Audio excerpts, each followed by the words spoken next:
Actually, this wasn't missing anything except its problem number. So this will be problem 8.5. A cumulative ACT, so on the ACT you have your subscores and your cumulative score. A 21 corresponds to the 55th percentile rank. So what does that mean? Well, that means that 55% of ACT takers scores are less than or equal to 21. That's what percentile rank means. And that's really what part A is asking. So what z-score does an ACT of 21 correspond to? Well, the z-score of 21 corresponds to the 0.55 percentile. So we could run over to table 1 and find a 0.55 for the percentile. So let's see. We want the 55th percentile. And once again, we're going to have to read between two numbers, and I'm going to pick a color that we haven't used yet. The 55th percentile is, this is about 56, that's too high. This is about 54, that's too low, and once again we luck out the 55 is going to be almost halfway in between those. So we can simply take the mean of the two corresponding z-scores. So I'm going to write down what we have here. 55 is 0.55 is less than 55.962, and it's greater than 53.983. Therefore, the z is going to be approximately 0.10 plus 0.15 divided by 2, and that will equal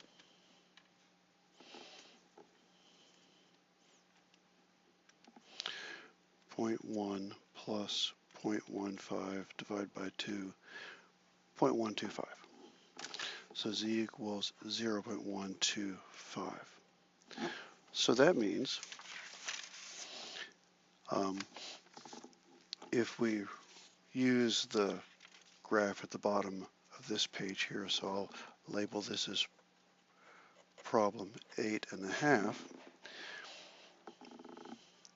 we're looking for a z of 0.125. Well, that's approximately a z of 0.1. This is a z of 0. This is a z of 1. This is a z of -1, just so we can get our bearings. This is a z of 0.1 because each of these is 1/10. 0.125 is about 1/4 of the way up from that. So 0.125 would be just to the left. 0.125, just to the right.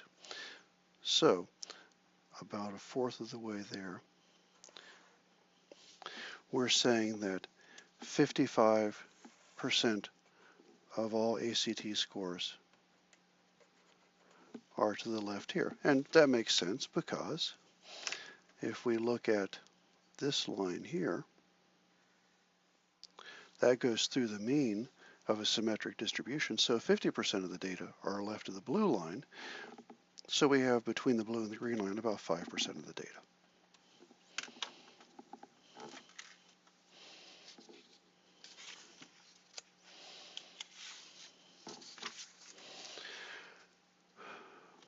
So the GRE exam is normalized. Once again, they curve it. They force the scores to fit a nominal mean of 500. Now, it will vary from year to year, but their target is a nominal mean of 500 with a standard deviation of 100. The GRE stands for the Graduate Record Exam. This is what a lot of people take before they go to graduate school. If they're not taking something like the like the MedCat for medical school or the LSAT for law school. GRE is the general purpose graduate exam. So we're given a mean and a standard deviation, and we want to know what percentage of people has a GRE between 550 and 650. Now if you look here, if they had said 500 and 700, then we could have used the properties of the normal distribution, and that would have been 68%. These are going to work out to be half standard deviations below and above, and we can't simply divide 68 by 2. I'll show you why that makes sense when we look at the figure. First off, we're going to actually confirm that those z-scores are correct. The z is your data x minus the mean mu divided by sigma. So for 550, you'll get 550 minus 500 and divide that by 100. You get 50 divided by 100 is 0.50, so your half standard deviation above. This one will be the same thing. Z is going to be 650 minus 500 divided by 100. That's going to be 1.5 divided 150 divided by 100. That's going to be a 1.5. So 1.5 standard deviations above. So when we go to the figure here, so this is for problem 9.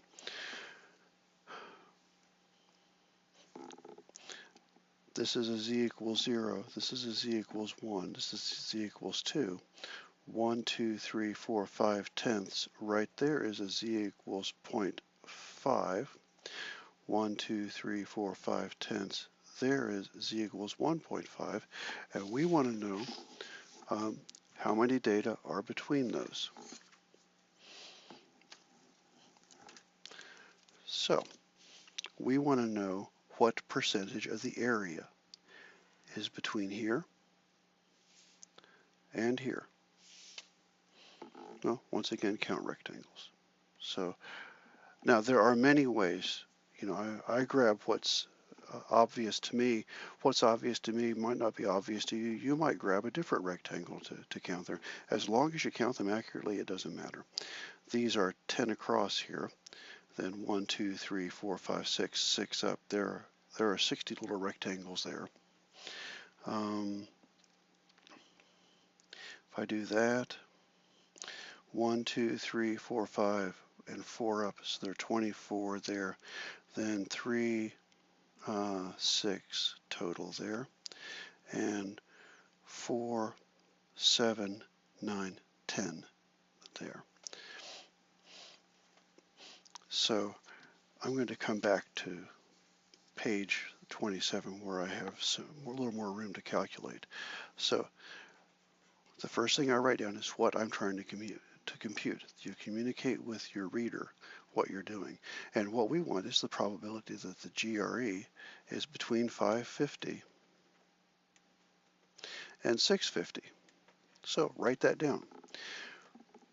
We found out that that was equal to the probability that the z-score is between 0.5 and 1.5. And then we found out that that's going to be equal to the percentage of the area that we get by 60 plus 24 rectangles plus 6 more plus 10 more out of all of the 400. Well, 6 plus 24 is 30. 30 plus 10 is 40 plus 60 more, that's 100. So that's 100 out of 400. So that's 0.25. In other words, it's 25%. Make that percent look like a percent. Okay. Now, warning. Between here and here. So this is an extra note. I was referring to this earlier. We know that between a standard deviation below and a standard deviation above, you have 68%. So between here, you have approximately 34% of the data. If you cut that in half, so 1, 2, 3, 4, 5, you go to here, you can't say that half of it's here and half of it's here, because this side is bigger than this side. So this is going to be bigger than 17%, and this is going to be less than 17%. Since this is not a uniform distribution, adjacent regions don't have the same height, so they don't have the same percentage of the area. So be careful.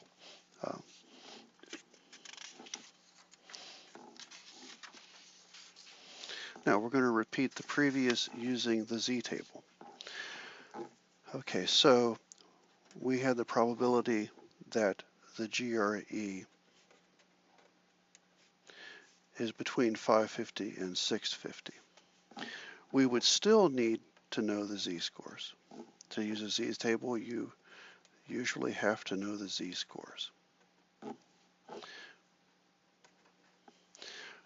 And to use it correctly, you pretty much have to think in terms of area. So we have to find a z of 1.5 and 0.5. So a z of 0.5 is here.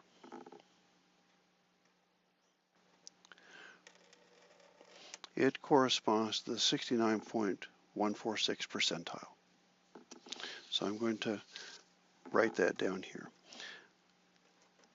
Z equals 0.5 corresponds to the 69.146 percentile. And a z equals 1.50, that's going to correspond to the, well, we find 1.50, 1.4, 1.50 is here. On the test, there will be a z-table included. I'll probably include this one because it's, I've got it and it's easy. You would show your work on that problem by actually circling the parts of the table you're using and showing, drawing an arrow to where they go in your calculation. Now, if MyMathLab or some other book that you're using uses a different z-table, use the z-table they attach to that problem, because if you use different z-values, these percentiles will change slightly. So use whatever z-table is attached to the problem you're working on. This is 93.319. So 93.319 percentile. Okay. You still have to think in area to do this problem.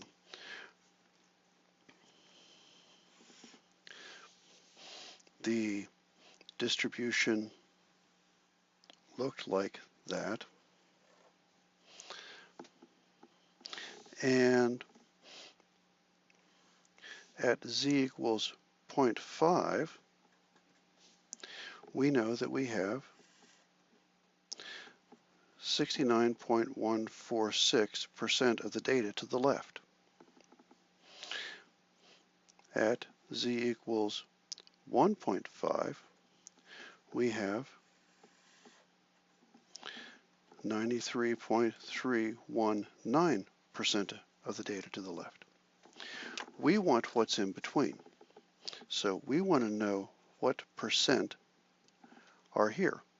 Well, you take the 93 and change that you have, and you throw away the 69% and change that you don't want, and that'll leave you what's here. So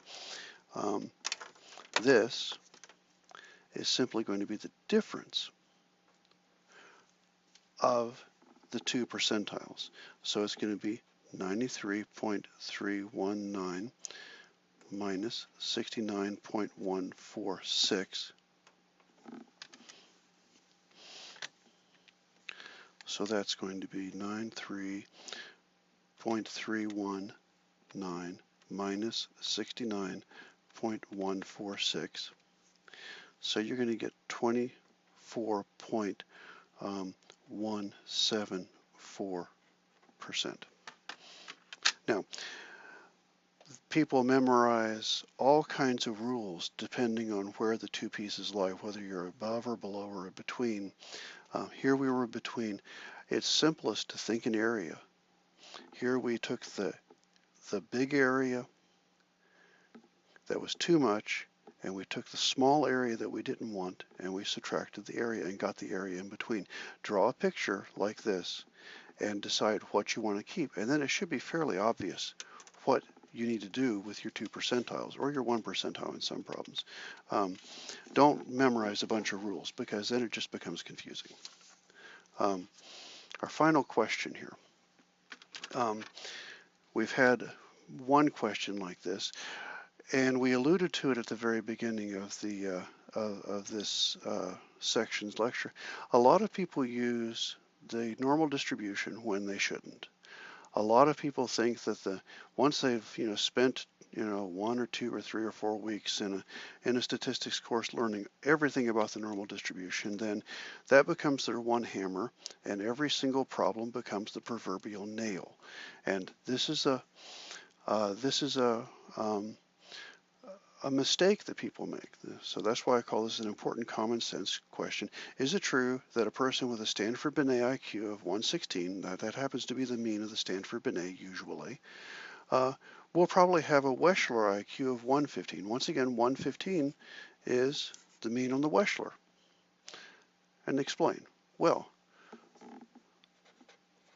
no, you can't really count on that, because the two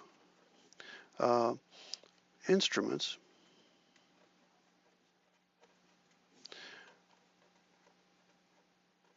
measure intelligence differently.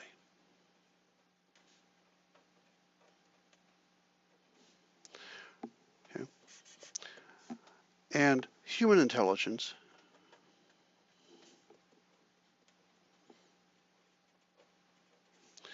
is multidimensional.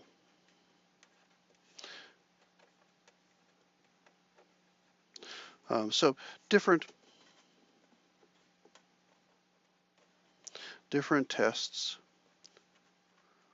would be expected to score an individual differently.